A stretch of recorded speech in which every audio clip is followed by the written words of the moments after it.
ہر چیز اللہ تعالیٰ کی طرف سے ہے، لیکن اللہ تعالیٰ کے معاملے میں ادب اور تمیز کا ایک تقاضا ہے۔ قرآن صرف معلومات نہیں دیتا، اللہ تعالیٰ کے بارے میں بات کرنے کی تمیز بھی سکھاتا ہے۔ فلسفی جو ہے نا، وہ خدا کے بارے میں جیسے چاہے بات کرے۔ کیا خدا کوئی ایسا پتھر اٹھا سکتا ہے جو جو اٹھانے کے لیے ناممکن ہو، یا کوئی ایسا پتھر بنا سکتا ہے جس کو وہ کبھی نہ اٹھا سکے؟ اس طرح کی باتیں وہ بکواس کرتے ہیں اللہ تعالیٰ کے بارے میں۔ کیوں؟ کیونکہ اللہ تعالیٰ کے بارے میں وہ صرف ایک فلسفی کانسیپٹ کے لحاظ سے بات کر رہے ہیں، ان کو اللہ تعالیٰ کے معاملے میں کوئی لحاظ، کوئی ادب، ان کی عظمت کا کوئی بالکل احساس نہیں ہے۔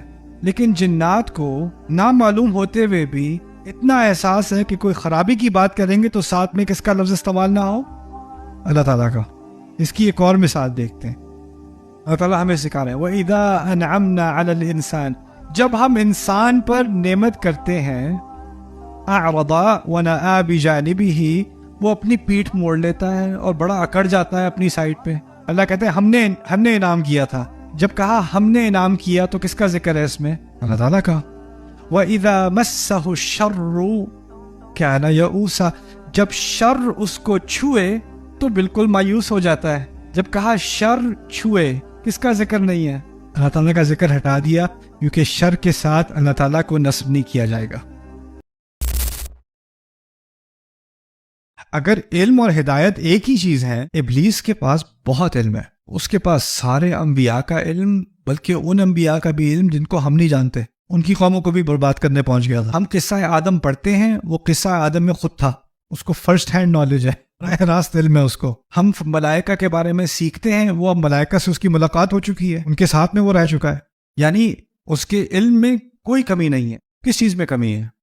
ہدایت پہ۔ تو ایک پہلو سے تو ہدایت اور علم ایک ہی چیز ہے، ایک اور پہلو سے ہدایت اور علم دو الگ الگ مختلف کمپلیٹلی الگ چیزیں۔ ایک دفعہ آپ نے وہ علم حاصل کر لیا تو اب وہ آپ کا ہو گیا، آپ علم کو اون کر سکتے ہو۔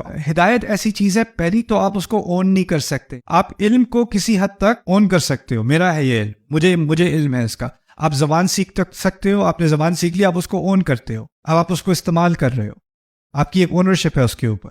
لیکن قرآن جس چیز کو ہدایت کہہ رہا ہے نا، وہ علم سے کہیں زیادہ ہے، کوئی اور ہی چیز ہے جس کو آپ کبھی اون نہیں کر سکتے، اور کیونکہ آپ اس کو اون نہیں کر سکتے اور آپ کو اس کی ضرورت ہے تو آپ کو وہ بار بار مانگنی پڑتی ہے، اور ایک دفعہ آپ کو دے دی جائے تو وہ آپ کے پاس ہمیشہ کے لیے نہیں رہتی۔ علم کی طرح علم آپ کو ایک دفعہ دے دیا جائے نا، آپ کے پاس ہی رہتا ہے۔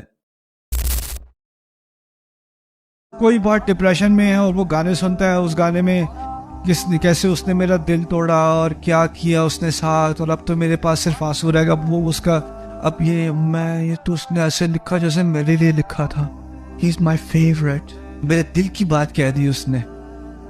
وہ شعراء یتبعہم الغاوون، جو لوگ گمے ہوئے ہوتے ہیں نا، جو رستے سے بھٹکے ہوئے ہوتے ہیں، وہ ان کے پیچھے لگ جاتے ہیں۔ اور پھر کہا شعراء کے بارے میں، یعنی جو لوگ انٹرٹینرز ہوتے ہیں۔ اس زمانے کے انٹرٹینر کون تھے؟ شاعر۔ ان کے ہاں کانسرٹ کیا ہوتی تھی؟ رات کو صحرا میں ایک آگ لگائی، باربیکیو کی آگ لگائی، سارے سرکل بنایا انہوں نے، اور ایک جو ہے اس نے شعر سنانے شروع کیے، باقی سارے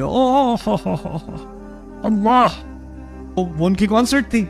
آج کل تو یہ بات بہت آسان ہے سمجھنے کو۔ شاعر کا کامیاب ہونا اور ناکام ہونا اس کا ایک ہی سٹینڈرڈ ہے، پیسہ نہیں۔ کون کامیاب شاعر اور کون ناکام شاعر، اس کا فیصلہ کون کرے گا؟ آڈینس۔ جس کی آڈینس زیادہ ہے وہ زیادہ کامیاب شاعر ہے، جس کی آڈینس کم ہے وہ کم کامیاب شاعر ہے۔ جس کے ملینز آف ویوز ہیں یوٹیوب پر، اس کا گانا، اس کا شعر، وہ زیادہ سکسیسفل ہے، وہ زیادہ کامیاب ہے۔ تو شاعر کی کرنسی کیا ہے؟ شاعر کی دولت کیا ہے؟ آڈینس۔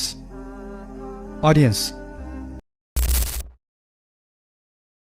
یہود کہا کرتے تھے لن تمسنا النار الا ایاما معدودہ، آپ چھوئے گی بھی تو کتنا چھوئے گی؟ تھوڑے سے دن رہ لیں گے، ایک ویکینڈ ہی تو ہے یار، چلے گا۔ آج کل تو مسلمان بھی کہتے ہیں ٹھیک ہے جہنم ہے، ہمیشہ کے لیے تو نہیں ہے نا، ہمیشہ کے لیے تو نہیں، اتنا تو ہے نا کم از کم۔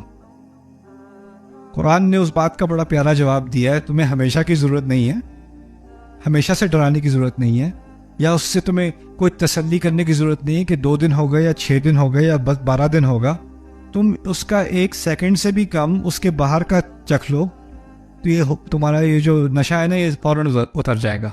وَلَئِن مَسَّتْهُمْ نَفْحَةٌ مِّنْ عَذَابِ رَبِّكَ، لَيَقُولُنَّ يَا وَيْلَنَا إِنَّا كُنَّا ظَالِمِينَ.